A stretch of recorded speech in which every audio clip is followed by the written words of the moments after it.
한의사님, 요즘 SNS 보면 다들 해외 나가서 멋진 사진 많이 올리잖아요. 솔직히 비행기 표값이나 숙소비 생각하면 차라리 저축을 하거나 주식을 사야 하나 싶어서 고민하다가 결국에는 조금 포기하게 되더라고요. 한의사님은 예전에 안 그러셨나요? 그 고민 똑같이 20대 때 했습니다. 이 돈이면 부모님 용돈이라도 좀 더 드릴 수 있는데, 맛있는 거 좀 먹을 수 있는데 하고요. 그런데 제가 16년 동안 전 세계를 돌고 나서 내린 결론은 하나입니다. 돈은 통장에 숫자가 되지만 경험은 내 머릿속의 엔진 자체를 업그레이드하는 투자다. 저는 매년 공부에만 1억 이상 정도 쓰는 사람이거든요. 그런 제가 감히 말씀드리겠습니다. 20대, 30대 때 떠나는 해외여행은 그 어떤 자산들이랑 비교를 해도 수익률이 굉장히 높은 최고의 뇌 투자라고 저는 생각합니다. 오늘 제 구글 드라이브에 저장된 사진들을 하나씩 같이 보면서 여행이 어떻게 우리 인생의 크기를 키우는지 아주 명확하게 털어드려 보겠습니다.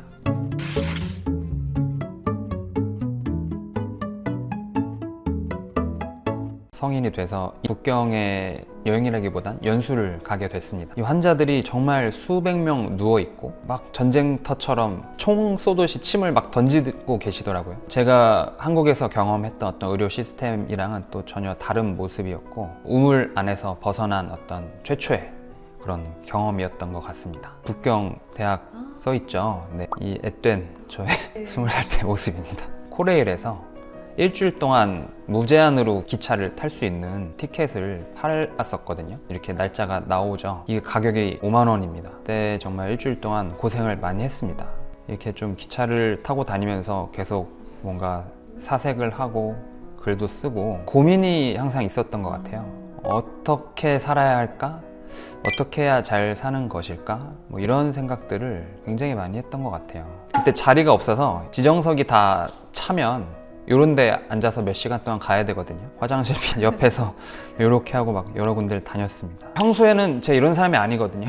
여행 가서 새로운 공간에 있으니까 평소에 안 하던 행동을 이렇게 하게 되더라고요. 그 다음 해에는 국토순례를 제가 했습니다. 이렇게 아이들을 통솔하는 이런 역할로 또 애들 아프고 더위 먹으면 치료도 해주고 그랬거든요. 애기들 귀엽죠? 딱 봐도 말을 안 듣게 생겼습니다. 마을회관 같은 데 빌려서 이렇게 자고 저도 애기네요. 이렇게 보니까 이런 경험들을 통해서 제가 얻은 건 어떤 자신감들이죠. 계속 말씀을 드리겠지만 혼자서 가만히 있으면 하지 않았을 일들을 이런 경험을 하다 보면 하게 되거든요. 처음으로 혼자 비행기를 타고 유럽으로 배낭여행을 가게 됩니다. 이게 아마 그 런던 가서 처음 찍은 멘탈이 나간 거죠.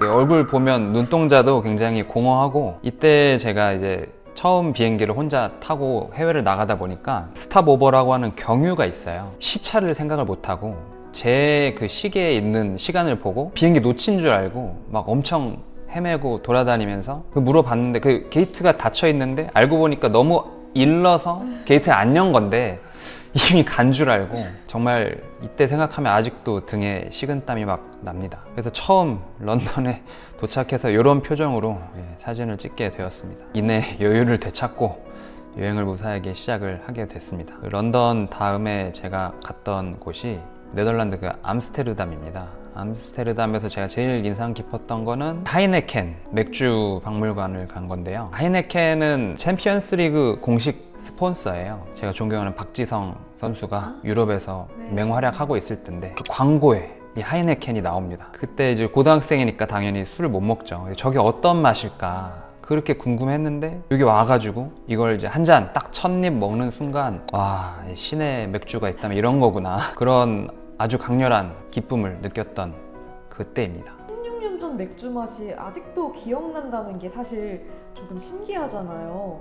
한의사님 약간 기억력 안 좋다고 하셨는데 제가 진짜 기억을 잘 못해서 가족들도 답답해할 때가 되게 많거든요. 이런 기억이 바로 정서적 기억의 힘입니다. 뇌의 편도체가 강렬한 감정을 느끼면 그 순간의 정보를 뇌의 문신처럼 깊게 새겨버리거든요. 우리의 뇌는 장기 기억을 만들 때 강렬한 감정과 묶어서 같이 이렇게 저장을 합니다. 이 암스테르담의 맥주 16년 전의 그 맛이 아직도 생생한 건 아마 제 기억 속에 문신처럼 저장이 되어 있지 않나 이렇게 생각을 합니다. 이런 좋은 기억과 에너지들은 무의식에 저장이 돼서 우리가 일상을 살아가는 가장 강력한 연료가 됩니다. 여행은 단순히 사진을 찍고 추억을 만드는 정도에서 끝나는 게 아니고 뇌의 비상용 에너지 탱크를 만드는 작업이라고 이해하시면 좋을 것 같습니다. 일상이 지치고 뇌가 과부하에 걸렸을 때 이 기억 한 조각 한 조각씩 꺼내면서 뇌는 즉각적인 좀 휴식과 안정 그리고 도파민을 얻거든요. 그 여행은 미래의 나를 위한 어떤 감성 적금이다, 이렇게 생각하시면 될 것 같습니다. 그리고 또 유럽에서 기억에 남던 곳이 이태리인데, 이태리에서도 여러 도시를 갔는데 피렌체 그 두오모에 냉정과 열정 사이라는 그 영화의 배경이거든요. 그 OST를 듣는 게 로망이었고, 광활한 풍경이랑 같이 어우러질 때 그 감정이 또 굉장히 기억에 남습니다. 바람은 시원하고 그 노래는 귀에서 들리고 너무 좀 좋았던 순간이고 좀 눈물이 나올 것 같더라고요. 그런데 요새는 사실 유튜브로 고화질 영상을 다 볼 수 있잖아요. 그런데 굳이 직접 갈 필요가 있을까요? 굉장히 또 좋은 질문을 해주셨는데요. 고화질로 남들이 찍은 어떤 그런 영상이나 사진을 보는 것도 그 순간은 되게 좋은 자극을 줄 수 있지만, 본인이 직접 눈으로 담은 그런 기업과 풍경은 세상을 보는 시야를 넓혀준다고 저는 믿습니다. 우리 뇌에서 반응도 그냥 영상을 볼 때 반응과 우리가 직접 그 공간에서 느끼는 공기, 온도, 어떤 향, 분위기를 같이 기억에 저장하면서 느끼는 거랑은 뇌의 어떤 신경세포의 분화에 확연한 차이가 있습니다. 그래서 이런 경험들이 쌓여야만 인생의 좀 어려운 문제 앞에서도 남들이 못 보는 해결책을 찾아내는 진짜 지혜가 생긴다고 저는 생각합니다. 그리고 가장 기억에 남는 여행지 중에 하나인 인도에 여행을 가는데요. 이게 좀 부끄럽긴 하지만 영화에 보면 아무도 없는 호수에서 막 수영하는 주인공들 있죠. 그걸 제가 실제로 이렇게 한 겁니다. 우다이푸르라는 도시에 있는 타이거 레이크인데 정말 아무도 없습니다. 영어도 안 통하고 자전거 타고 가다 우연히 발견해서, 겨울이거든요 심지어, 팬티만 입고 수영하는 그런 장면인데 이 순간에 정말 너무 행복했습니다. 이런 경험을 만약에 여행을 하지 않았다면 과연 제가 해볼 수 있었을까? 이런 생각이 정말 많이 드네요. 가장 기억에 남는 것이 또 인도라고 말씀해 주셨잖아요. 네, 맞습니다. 어떤 부분이 감명 깊으셨는지 궁금합니다. 개인적으로 이제 여행을 하면서 가장 좋은 점은 내가 익숙하지 않은 그런 환경에서 뇌를 완전히 새로 리셋한다, 이걸 제일 전 가치 있다고 보거든요. 인도는 한국이랑 완전히 다른 세상입니다. 저도 되게 깔끔 떨어서 공중 화장실도 사실 잘 못 가고 대변도 꼭 집에 와서 봐야 되고 이런 성격이었는데, 인도 여행하고 나서 다 바뀌었습니다. 이제는 아무 데서나 화장실도 가고 자고 먹는 것도 잘 먹고, 다른 우리나라랑 비슷한 공간이었으면 이렇게까지 제가 바뀌진 않았겠죠. 인도라는 특수한 환경 덕분에 제 인생이 좀 많이 바뀐 것 같습니다. 또 인도에 가서 항상 그 삶과 죽음에 대해서 계속 생각하게 만들어 주거든요. 겐지스강 얘기 많이 들어보셨죠? 거기서 뭐 한쪽에서는 이렇게 막 페스티벌 하고 있는데 다른 한쪽에서는 시체 화장하고 있고, 생각의 어떤 지평을 열어주는 좋은 경험이 여행이 아닌가, 저는 그렇게 생각합니다. 제가 또 인생 여행지 중에 다른 한 가지로 뽑는 게 모로코거든요. 왜냐면 제 인생 책이 인도에서 읽은 연금술사라는 책이고, 그 연금술사의 여정이 스페인 남부에서 안달루시아 지방에서 아프리카로 가는 여정인데, 저는 그래서 모로코를 갔습니다. 사하라 사막을 본 것도 굉장히 제가 기억에 남고요. 제가 아무 계획 없이 혼자 갔는데 거기서 현지인 친구들이랑 사귀게 됐어요. 그래서 그 친구들이랑 이렇게 갑자기 여행을 합니다. 이 친구들이랑 정말 에피소드가 많았고요. 이런 부분들이 전 뇌리에 남아있는데, 이게 무슨 사진이냐면 경찰들이 뇌물을 요구합니다. 그러니까 도로에서 갑자기 차를 세우고 저같이 이제 여행객이 있거나 하면 트집을 잡는 거죠. 또 이때 친구들이 저를 위해서 막 경찰관이랑 말싸움을 막 해주더라고요. 인류애가 무엇인지 그런 거를 느낄 수 있는 정말 귀중한 순간이었던 것 같습니다. 제가 이제 이건 베트남에 봉사활동을 갔을 때 사진입니다. 그 의료 봉사는 매년 다녔는데 의료 봉사가 아닌 진짜 뭐 다른 봉사활동을 해보고 싶어서 일종의 헤비타트 같은 개념이고요. 이렇게 좀 건물 낡은 거 보수도 해주고 아이들 교육도 해주고 현지에 도움이 필요한 부분들을 도와주는 그런 봉사활동을 했습니다. 이때 제가 봉사를 한다는 게 뭔가 내가 준다는 그런 생각에서 결국 봉사는 내가 받는 거다 라는 좀 인식의 전환이 있었거든요.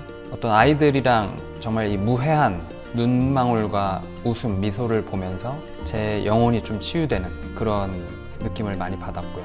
또 여행이나 봉사를 이렇게 해외로 가지 않았으면 만날 수 없는 그런 사람들이잖아요. 제가 사람들한테 에너지를 많이 얻는 것 같은데, 토니 로빈스라고 월드 클래스 라이프 코치가 있는데 그 세미나를 듣기 위해서 뉴욕에 갔을 때 사진이고, 이렇게 많은 사람들이 자기 인생을 좀 바꾸겠다고 정말 하루에 10시간 이상씩 세미나를 하거든요. 그걸 거의 한 일주일 합니다. 개근을 하면서 열심히 들었고, 제가 가장 인상에 남는 게, 이분은 이제 토니 로빈스라고 이 마스터고요. 이 할머님이 94세거든요. 8시간 비행기를 타고 오셨대요. 그 인생을 94세 때도 바꾸시겠다고 여기 와서 막 거의 10시간 이상씩 앉아 계셨습니다. 때는 중요하지 않구나. 내가 조금이라도 어제보다 오늘 더 잘 살고 싶으면 그냥 그렇게 하면 되는구나. 이런 만남들이 제 인생을 많이 바꾼 것 같습니다. 실패를 하더라도 다음에는 뭐 다른 방법으로 더 좋은 방법을 해결하면 되지. 그리고 나는 어디서든 언제든 잘 살 수 있다는 어떤 근거 있는 자신감을 스스로 이제 쌓게 만들어 주는 거거든요. 기억에 남는 이 문장이, 내가 감당할 수 있는 수준에서 불확실성을 감수하면 그만큼 또 우리 삶의 질이 올라간다는 그런 내용이거든요. 너무 확실한 것만 추구하고 사는 삶보다는 저는 가끔은 좀 불안정하고 불확실한 환경에 우리를 던져 넣는 게 삶의 질을 올리는 중요한 경험이 되지 않을까. 그리고 그것은 여행으로 얻을 수 있지 않을까라는 게 제 생각입니다. 여행 가서 맛있는 거 먹고 사진 찍을 때는 마냥 좋은데, 막상 한국에 돌아오면 일상이 더 지옥 같고 우울해진다는 분들도 많잖아요. 어찌 보면은 여행이 그냥 일시적인 도파민 파티로 생각하는 분들도 조금 계신데, 어떻게 생각하세요? 저도 비슷한 생각도 해보고 그런 질문을 되게 많이 들었거든요. 너는 왜 이렇게 외국을 다니고 여행을 다니냐? 갔다 오면 비슷한 거 아니냐? 굉장히 중요한 지적인데요. 만약에 여러분이 이제 여행을 가서 그냥 그곳에 몰입을 하지 못하고, 뭐 남들 가는 포토존에서 줄 서서 사진 찍고, 뭐 맛집 있는데 그런 데 가서 좀 훑고 오고, 아무리 좋은 거 봐도 뭐 핸드폰 하고 있고, 이런 식으로 체크리스트형 여행만 하셨다면 그건 전 도파민 충전이 맞다라고 봅니다. 제가 경험한 여행은 뇌의 좀 구조를 바꾸는 그런 여행입니다. 단순히 소비에서 끝나는 게 아니고 관찰하는 거죠. 우연히 만난 사람들과 함께 했던 여행들이 훨씬 더 기억에 남고, 또 저를 더 좋은 방향으로 이끌었다고 확신을 하거든요. 어떤 이름 모를 골목 같은 데를 걸으면서 그 나라 사람들의 진짜 삶의 모습을 훔쳐보시고, 단 10분이라도 혼자 앉아서 내가 이런 감정을 왜 느끼고 내가 뭘 원하지? 스스로한테 질문을 한번 해보세요. 낯선 땅에서의 고독은 뇌의 디폴트 모드 네트워크를 활성화합니다. 평소에는 소음 때문에 들리지 않던 내면의 목소리가 들리기 시작하는 거죠. 이렇게 나만의 발견이 있는 여행을 다녀오시면 일상으로 돌아왔을 때 단순히 우울한 게 아니라 세상을 보는 렌즈 자체가 바뀌어 있을 거라고 저는 믿습니다. 도파민은 금방 사라지지만 여행에서 얻은 인식의 확장은 뇌 신경망의 문신처럼 남습니다. 돌아온 일상이 전과 똑같아 보여도 그걸 대하는 여러분의 마음 근육은 이미 한 뼘 더 커져 있을 겁니다. 94세 할머니도 배움을 위해 비행기를 타십니다. 2030 여러분, 통장의 숫자가 늘어나는 것도 중요하지만 내 인생을 움직이는 뇌 엔진을 키우는 게 저는 더 중요한 투자라고 생각합니다. 어떠셨나요? 제 여행 이야기. 저는 앞으로도 더 많은 지식과 경험을 쌓기 위해 부지런히 세계로 나아가 보려고 합니다. 이번 이야기가 여러분께 세상을 보는 눈을 조금이나마 넓히는 계기가 되었으면 좋겠네요. 마지막으로 여행과 도전에 관한 제 생각을 한의학적인 한마디로 정리하며 인사드리겠습니다. 여행은 우리 몸의 기를 순환시키고 낯선 자극으로 지친 머리를 식혀주는 완벽한 수승 화강의 과정입니다. 차가운 기운은 위로 올려주고 뜨거운 기운은 아래로 내리듯 일상의 스트레스로 뜨거워진 뇌를 식히고 멈춰있던 에너지를 깨우는 최고의 보약이죠. 영양제 한 알보다 강력한 뇌청소. 이제는 망설이지 마시고 비행기 티켓부터 한번 끊어보세요. 내 인생의 주인이 되어 더 똑똑하게 리셋하는 법, 게으른 한의사 한지우였습니다.